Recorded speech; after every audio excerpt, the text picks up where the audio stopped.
simpel iets en so, né? Jy sit 'n blokke waar op die paal staan. Jy klim bo op daai blok, skakel altyd teen die paal. Kyk, altyd teen die paal. Jy gaan nou vir my met jou hak teen die paal kant toe gaan tot ek vir jou sê stop. Dan is dit jou kant toe merk en dan vorentoe. Ons merk net op vorentoe. Nie op kant. Kyk. En dan gaan ek vir jou focus point gee wat buitekant die kompetisie area is, so is nie onwettig nie. So dit is net so dat hy weet hy hardloop reg. Okay, as ek vir my merkie hierso gaan gee, buitekant kompetisie area, dan niks ontdrie nie. Dit is net om seker te maak dat daai merke in ry is. Dat dit nie uitstaan nie, dan hardloop hy net 'n wye draai. So dis net om, want as hierdie een, daai en daai in lyn is, dan is dit 100% lyn. So ek gaan nog daai netjie ook gee.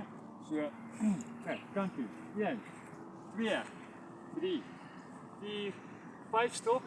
5. Okay, so is 5 kant toe. En dan gaan met jou haak, waar jy was. Waar so? Strak daar. Dis, dan weer 1. 1 2 3 4 5 6 7 8. Okay. Goed. 5 kant toe, 8 vorentoe merk. Okay. Sien jy dit vir my 5 kant toe? Ja, haak teen die kant. 1 2 3 4 5. Stop. Mooi. Kyk, 5 kant toe weer en dan reg het jy na toe. 1 2, kyk op en sy skeef loop. 3 4 5 6 7 8 9 10 11 12 13. Mat. Kyk, so is weer 5 en 13 mat. Hierdie is jou begin van jou draaipunt. Kyk. Kyk, nou gee my net hierdie een toe. Hierdie is jou pre-run.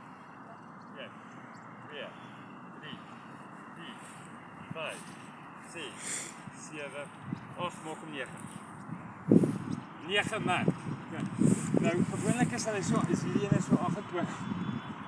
Kyk so 28, 25 daarop. Goed, dit jou.